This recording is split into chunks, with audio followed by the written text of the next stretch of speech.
ஜெகதீஷ் உங்கள்கிட்ட தான் வரணும். இங்கே இருக்கிற சூழல்களை பார்க்கிற போது விஜய் மீதான ஒரு ஓவர் வெறுப்பு அல்லது விஜய் மீதான ஓவர் பாசம், இந்த ரெண்டுமே எக்ஸ்ட்ரீம் பாயிண்ட்ல இருக்கு. விஜயை ஒரு காமன் பாயிண்ட்ல கொண்டு வந்து அனலைஸ் பண்றதுக்கான ஸ்பாட்டையே தாவேக்காவை விஜயை கொடுக்கலையா? இந்த ரெண்டு எக்ஸ்ட்ரீம்குள்ளேயே வச்சிருக்கணும்னு விரும்புறாங்களா?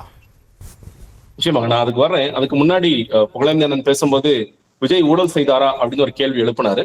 நீங்க வந்து தாவேக்க நான் அதுல உள்ள இருந்ததுனாலையும் அதுக்கு பிறகு அந்த செய்திகளின் அடிப்படையில் தகவலின் அடிப்படையிலேயே சொல்றேன், எல்லா பொறுப்புகளுக்கும் காசு வாங்குறாங்க. இப்ப வந்து எம்எல்ஏ சீட்டை 3 கோடி வரைக்கும் வித்துட்டு இருக்காங்க. நீங்க உடனே அதுக்கெல்லாம் ப்ரூஃப் இருக்கான்னு கேட்பீங்க.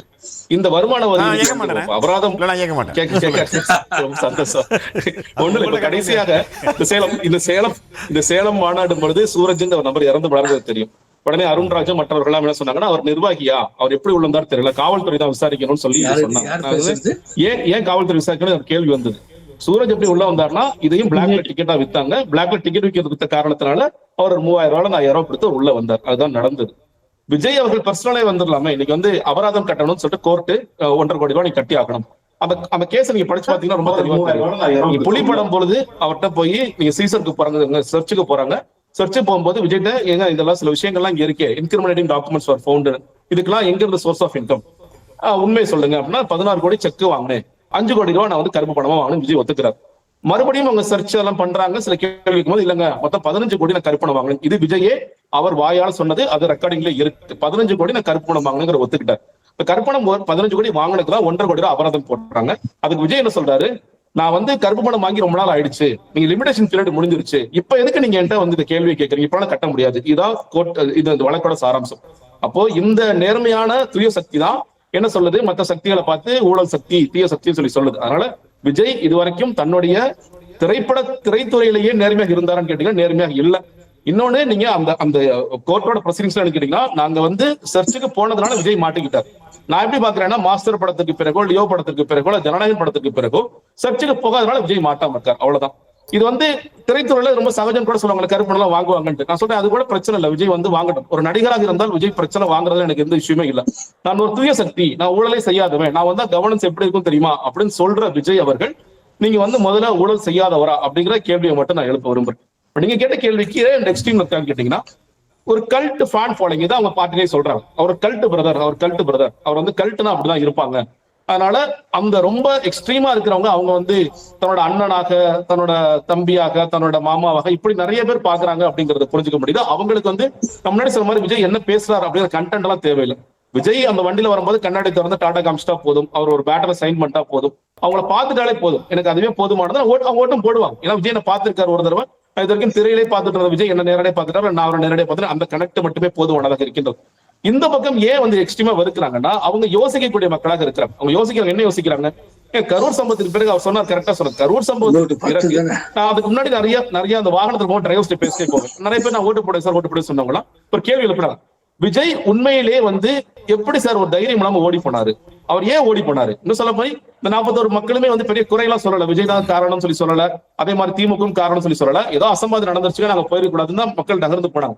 ஆனா விஜய் ஏன் ஓடி போனாரு? விஜயோட கட்சி தாவகையே 1 மாசம் வந்து மறைவா இருந்துச்சு, திரைமறைவுல இருந்துச்சு, ஏன் யாருமே இருந்தாங்க அப்படிங்கிற இந்த எல்லா மக்களுக்குமே இருக்கு. இவர் பெரிய தலைவன் தன்னை ப்ரொஜெக்ட் பண்ணிக்கிறாரு. நான் வந்து அவங்களுக்கு என்ன வேணாலும் செய்வேன், உங்க வீட்டுக்கு வந்து நிற்பேன்னு சொல்லி சொல்றாரு.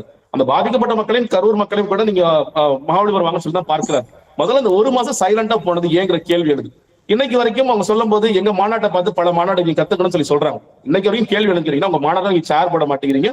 இன்னைக்கும் உங்களை பார்த்து வந்த மகன் ஒருத்தர் இறந்து போயிருக்காரு, அதுக்கும் நீங்க ரெஸ்பான்சிபிலிட்டியை எடுத்து அக்கௌண்டபிலிட்டி எடுத்துக்க மாட்டேங்கிறீங்க. என்னென்ன கதையெல்லாம் சொல்றீங்க, அவர் எப்படி வந்தாரு, அவர் நிர்வாகியா, நிர்மல்குமார் என்ன சொல்றாரு, அவர் ஏற்கனவே நெஞ்சோடு இருந்துச்சுன்னு சொல்லி சொல்றாரு.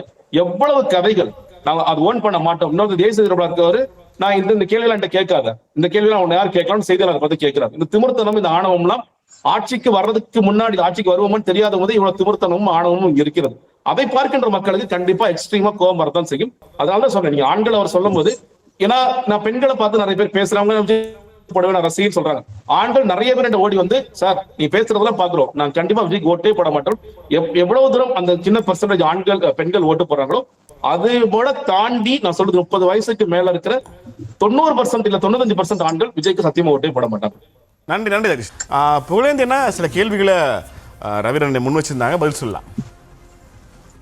அதாவது இந்த கோர்ட்ல நீங்க தான் ஜட்ஜ்மெண்ட் சொல்லணும். கடைசி என்னன்னா, புரட்சித் தலைவர் எம்ஜிஆர் கொள்கைகளை, கோட்பாடுகளை, தத்துவங்களை அட்சய பாத்திரமாக விளங்கி அவர் ஏழைகளுக்கு உதவியதை மனதிலே கொண்டு அந்த சத்யரோசந்த சரித்திர நாயகனை, அதன் பின்னால் புரட்சி தலைவி அம்மாவை மனதிலே கொண்டு இதை நிறைவேற்றுவேன் என்று விஜய் வருவாரேயானால் 2026 அவர் எம்ஜிஆர் ஆவதற்கு வாய்ப்புண்டு. அதை செய்ய வேண்டும், சொன்ன சாதனைகளை செய்து காட்ட வேண்டும். ஒன்று. அதே நேரத்தில் கலைஞர் அது நமது முதல்வர் மு.க. ஸ்டாலின் அவர்கள் 5000 ரூபாயை கொடுத்தார்கள். விடிய அரசு என்றார் எடப்பாடி பழனிசாமி. விடியும் பொழுது 5000 வந்து விட்டது ஏழைகளுக்கு. 1,31,00,000 பேருக்கு வந்தது அது. ஆகவே அதையெல்லாம் பாராட்டத்தான் செய்ய வேண்டும். அம்மா லேப்டாப் வரைக்கும் போனாங்க, அரிசி கொடுத்த அழகு பார்த்தார்கள், அம்மா உணவகம் என்றார்கள், ஏழை எளியோருக்கு பவுன் கொடுத்து கல்யாணத்தை பண்ணி வச்சாங்க, தாலிக்கு தங்கம். இப்படி எத்தனையோ திட்டங்களை தந்த வழியில அவரும் முதல்வர் ஒரு நல்லதை செய்யும் பொழுது அதையும் பாராட்டத்தான் செய்ய முடிகிறது. 2026 தேர்தலில் புகழேந்தி என்ன செய்ய போகிறார்? இன்னும் ஒரு 10 நாள்ல சொல்லிடுவோம் சார். எனக்கு 10 நாள் இந்த நீதிபதி கோர்ட்ல டைம் கொடுத்தாருன்னா போதும். ஓகே. ஆனா இந்த கோர்ட்டுக்கு நீதிபதி மக்கள் தானே, மக்கள் பார்த்துக்கிட்டு இருக்காங்க. புகழேந்தி என்ன முடிவு எடுத்தாலும் மக்கள் அதை ஆதரிப்பாங்கல்ல. நன்றி புகழேந்தி. ஒரு அதிமுகவுக்குள் இருக்கிற உட்கட்சி குழப்பம் இயல்பாகவே விஜயை ஆதரிக்க வைக்கிற மனநிலைக்கு போகுது. நிறைய கருத்து முன்வைங்க. அந்த மாதிரிலாம் கிடையவே கிடையாது. இன்னொரு விஷயம், ஒரு புகழேந்தி அங்கே ஒருத்தர் இருந்தார், நீங்கள் பார்த்தீங்கல்ல. புகழேந்தி அண்ணன் வந்து அதிமுகவால் உருவாக்கப்பட்டவர், அதிமுகவால் உலகுக்கு அறிமுகப்படுத்தப்பட்டவர். அதனால் எந்த கட்சிக்கு போனாலும் சரி, எங்கே இருந்தாலும் சரி, அதிமுக புகழேந்தி, பெங்களூர் புகழேந்தி தான் சொல்லுவாங்களே தவிர மாற்றிலாம் யாரும் சொல்ல மாட்டாங்க. அது அவர் நினைச்சாலும் மாற்ற முடியாது, யார் நினைச்சாலும் மாற்ற முடியாது. இன்னொரு விஷயம், திரு எஸ். சந்திரசேகர் அவர்கள் புரட்சி தலைவரிடம் அவர் நடித்த படத்தில், நாளை நமதேங்கிற படத்தில் அசிஸ்டன்ட் டைரக்டர் ஒர்க் பண்ணியிருக்காரு. அதனால் புரட்சித் தலைவர் யார், புரட்சித் தலைவர் எப்பேற்பட்டவர் என்பதை திரு ஜோசப் விஜய் சந்திரசேகர் அவர்கள் எஸ். சந்திரசேகர் அவர்களிடம் கேட்டு நேரடியாக அவருடைய அனுபவங்களை தெரிந்து கொண்டால் எனக்கு என்ன பயம்? இரட்டையில ஓட்டெல்லாம் விஜய்க்கு சார், நீங்க ஒரு விஷயம் நான் இவ்வளவு தெளிவா சொன்னேன் சார். ஒரு தலைவர் வந்து 39 வருடத்துக்கு முன்னால இறந்துட்டாரு. இன்ன வரைக்கும் அவர் போட்டோ வச்சு நினைவு நாள் கொண்டாடுறாங்க. அதே மாதிரி இப்ப புகழேந்தி என்ன ஒரு விஷயத்தை புரிஞ்சுக்கணும், அண்ணா திராவிட முன்னேற்ற கழகத்தை நடத்துற கூட்டத்தில் நடக்கிற விஷயங்களையும், இல்ல ஒரு பிரதமர் கலந்துக்கிற ஒரு பிஜேபி நடத்துற ஃபங்க்ஷன்லையும் என்ன இருக்கும், என்ன நடக்கும் அப்படிங்கிறது அவருக்கு தெளிவா தமிழ்நாடு ஃபங்க்ஷன் வேற, அதிமுக ஃபங்க்ஷன் வேற. அதிமுக ஃபங்க்ஷன்ல எம்ஜிஆர் இல்ல ஜெயலலிதா இல்ல, அது எப்படினே? இருங்க ஒரு நிமிஷம். பிஜேபி நடத்துற ஃபங்க்ஷன்ல மோடி அவர்கள் வருகிறார், அவருடைய கட்சியோட தலைவர் அவர் போட்டிருக்காங்க, எடப்பாடி அவர்கள் போட்டோ போட்டிருக்காங்க, சிம்பிள் போட்டிருக்காங்க, எல்லாம் போட்டிருக்காங்க, எம்ஜிஆரோட போட்டோ போட்டிருக்காங்க, தலைவரோட போட்டோ, ஜெயலலிதா அம்மா போட்டோ போட்டிருக்காங்க. இவர் வந்து ஏன் இந்த சைஸ்ல இல்ல, ஏன் இவ்வளவு பேஸ்ல இல்ல அப்படின்னு கேட்டா, அண்ணா திராவிட முன்னேற்ற கழகத்தில் நடத்துற கூட்டத்தில் வந்து நீங்க இவ்வளவு இருக்கணும்னு எதிர்பார்க்கறது 100% யதார்த்தமான உண்மை, நியாயம் கூட. பிஜேபி நடத்துகிற ஃபங்க்ஷனில் ஒரு ஃபோட்டோ போடலைன்னா ஏன் போடலைன்னு கேட்குறது ஒரு நியாயம்.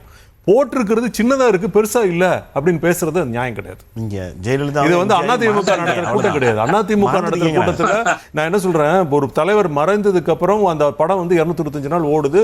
அந்த படத்துக்கு வந்து எங்களுடைய தலைவர் போயிருக்காரு, பார்த்துருக்காரு, மக்கள் கூட்டம் நிரம்பி வழிது. இன்னைக்கு சாதாரணமா ஒரு வாரம் 10 நாள் ஓடுறதே கஷ்டம். ஒரு தலைவர் மறைந்ததுக்கு அப்புறம் 39 வருடத்துக்கு அப்புறம் ஒரு படம் 225 நாள் ஓடுது அப்படிங்கிறது எவ்வளவு பெரிய விஷயம் அப்படிங்கிறது தயவுசெய்து எதிரி இல்லை.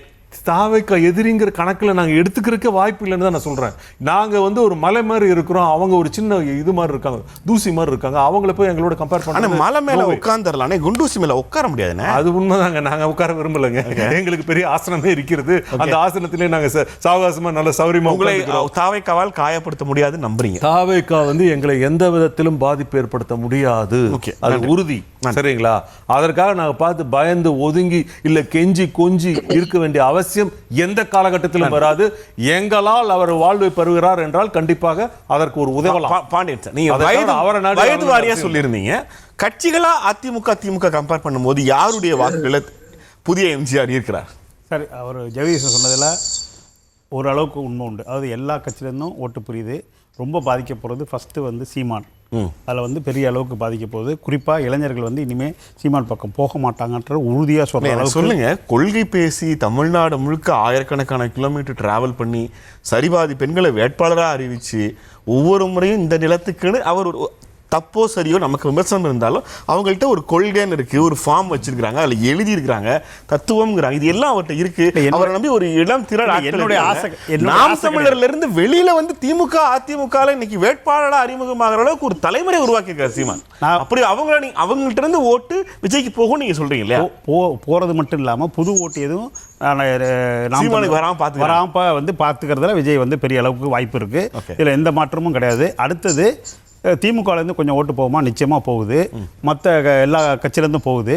இதில் பாதிப்பு வந்து அதிமுகவுக்கு பெரிய அளவுக்கு பாதிப்பு இருக்கு. ரொம்ப குறைஞ்சபட்சம் பாதிப்பு இருக்கு. நான் சொல்றேன் இதுவரையும் அமைதியா இருந்தாலும் நீங்க இந்த சொல்லிட்டு இருந்தீங்களா? அதுவா? இல்ல சார், மினிமம் போன தடவை 20% + வாங்கியிருந்தாங்க அவங்க அலைன்ஸோட. அதுலேருந்து மினிமம் 5% குறையும் சார் கட்டாயமா. தேர்தல் கட்டாயம் பார்ப்போம். இது வந்து கிராமத்தில் விஜய்க்கு ரொம்ப பாசிட்டிவா இல்லை, நகரத்தில் பாசிட்டிவா இருக்கு, பெண்கள் மத்தியில் பாசிட்டிவா இருக்கு.